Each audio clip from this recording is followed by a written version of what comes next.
I suppose, I've been to a lot of UKIP, Brexit, now Reform Party conferences, and I'm going to kind of challenge you in suggesting that in many ways they've all been the same, which is there's always one issue and there's always you.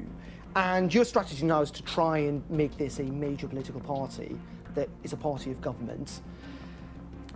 How do you do that? Well, you have to start winning elections. And that sounds silly, but you have to start winning elections from the bottom up. You've got to win council seats, whether it's district or unitary, whether it's seats in Wales, seats in Scotland. Success breeds success.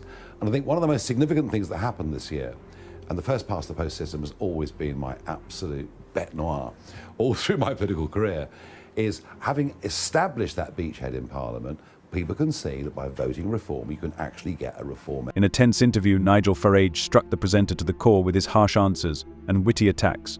He didn't just refute the criticism, he literally exasperated the presenter with his provocative questions, making him look uncertain and confused. Let's dive into this fascinating conversation and find out why Farage was completely at the mercy of the situation. The host was determined, trying to embarrass him. And yes, he's really trying his best, but it just adds to the drama. The host began with a key question, and as always, Nigel answered with cold, almost icy confidence. The irony of the situation is simply astounding. A British politician who crosses the Atlantic to promote better relations between Britain and America is being severely criticized for not being in the workplace. How much worse could it be? How much worse could it be than what we've had under these Conservatives? How much more of our lives can be controlled? How much more could we be filmed and fined? How much more could we be locked down? Can it really be that much worse? Well, it might be a little bit worse, but I tell you this, very often in life, things need to get worse before they can get better. Yeah. I repeat the point, as the general election approaches, people will know Labour have won already. So there'll be a huge battle going on for what is the opposition to that Labour Party. Is it the current parliamentary Conservative Party? Or is it, dare I call it, the Conservative movement that exists out in... Nigel did not hesitate, immediately stating that sending 100 Labour Party staff to support Kamala Harris was a real diplomatic mistake. Let's stop for a second and realize the absurdity of this situation. It sounds like a plot from a failed sitcom, planning to send a British infantry regiment to interfere in the US elections. What is the goal? He also took the opportunity to criticize Sadiq Khan for his decade-long feud with Trump, and criticized the British Foreign Secretary for making disrespectful comments about Trump at the beginning of their relationship. Disrespect is a typical British understatement, a coded way of saying, please don't embarrass us. It's like trying to hide your true feelings behind a mask of politeness, but in fact it just highlights the absurdity of the situation.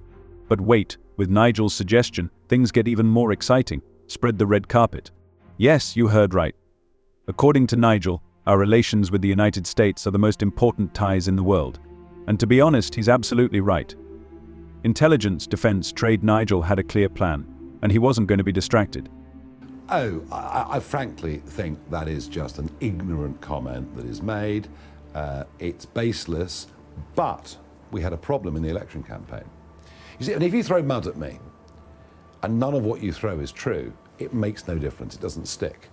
The problem in the election campaign is that those that wished us harm used the racist word, and we had candidates who genuinely were.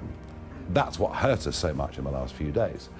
And the job that Zia and I have got is to make sure that those kind of people are just no part of this. Would you be comfortable living in a majority non-white country?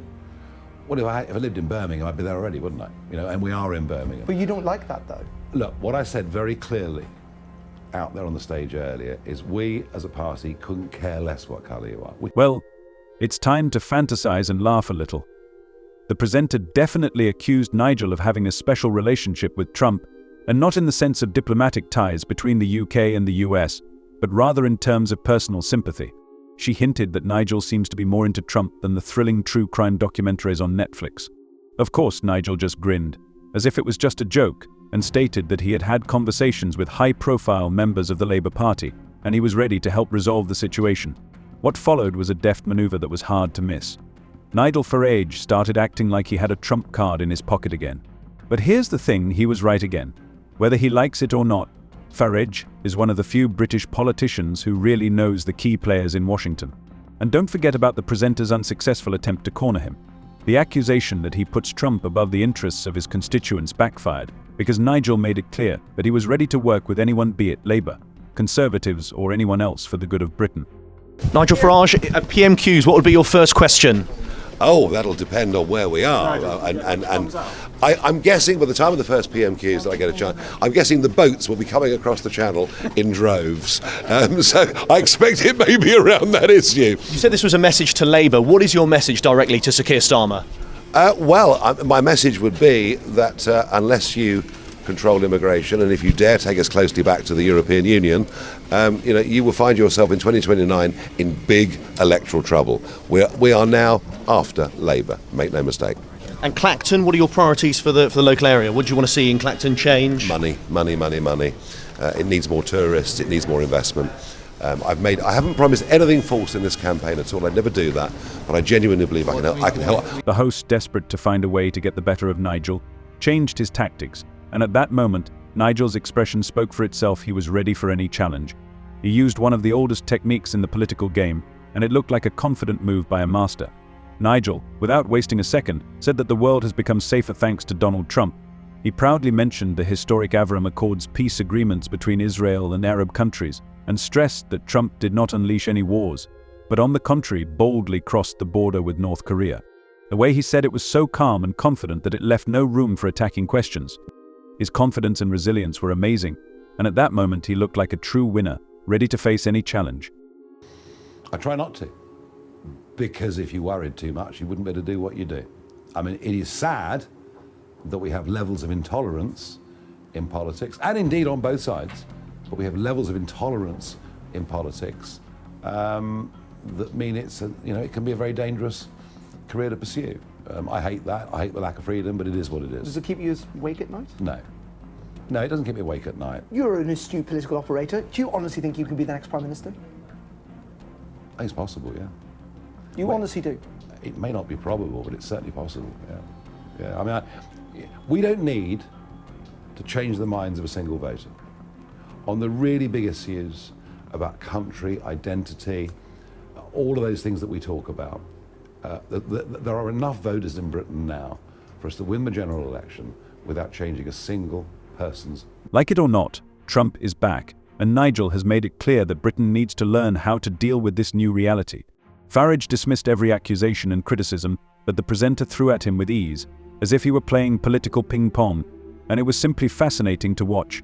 Whether you agree with him or not, Farage played a key role in shaping the relationship between Britain and the United States.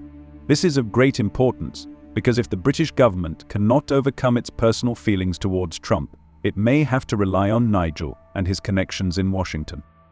The election's over. Labour have won. It's a foregone conclusion. That's done. It's over. The question is, who is going to provide opposition? And the Conservative Party will be in opposition, but they won't be the opposition. They hate each other. They're split down the middle.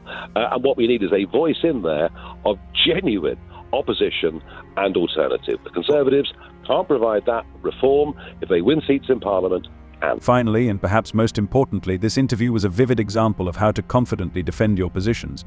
Everyone can have their own opinion about him, but Farage knows how to play the political game better than anyone else. With this, Nigel Farage's fascinating interview with the presenter has come to an end. Farage has once again demonstrated his political might, not only defending his views, but also skillfully responding to any criticism. Whether you agree with his opinion or not, it's hard to deny that Farage always knows how to stand out in any conversation. What do you think of Nigel Farage's views in this interview? Is the relationship between the UK and the US really as important as he claims? See you.